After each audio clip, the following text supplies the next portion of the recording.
Nakikita mo naman, di ba, kung sino? Well, I feel good. Hindi pa natuldukan sa plenaryo ng Senado ang mainit na boljakan ni Senator Rodante Marcoleta at Ping Lacson.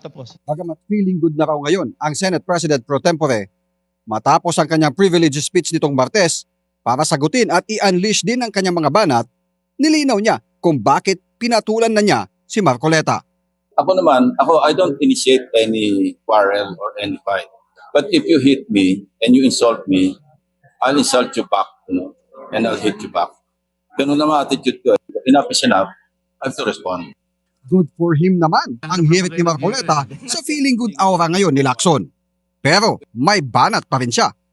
So he feels good, that's good. Okay? Huwag nating ilahis yung ano. Ang sinasabi ko, hitting me back. Walang issue yun. Ang ating linawin ay yung hinahanap ng taong bayan.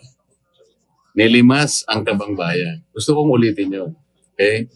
Kung ang gagawin nila ay puro lang hit ng hit ng hit, okay lang sa akin. Sawang-sawa na ako sa hit na yan. Hindi na ako tinatablan yan. Malinaw naman para kay Lacson ang pagkakapareho ng mga paninindigan ni Marcoleta sa issue ng West Philippine Sea sa mga artikulo na nakalathala sa official website ng Ministry of Foreign Affairs ng China.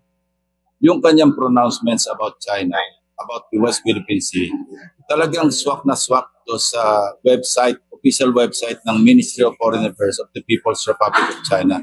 So what does that indicate or tell you? Di ba? So kung gano'n ang kanyang posisyon, pinaparot niya lang ba yung posisyon ng China regarding the West Philippine Sea?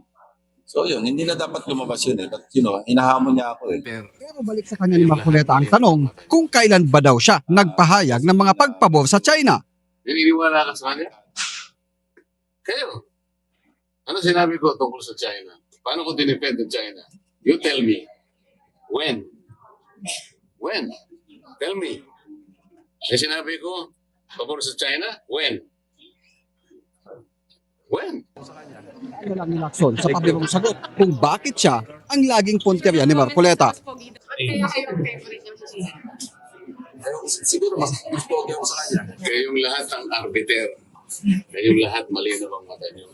Nanindigan naman si Marcoleta na hindi siya pipirma sa Blue Ribbon Committee Partial Report sa flood control scandal. Sabi ni Lacson, 4 na silang nakapirma rito kasama sina Senators Kiko Pangilinan, Bam Aquino at Risa Hontiveros.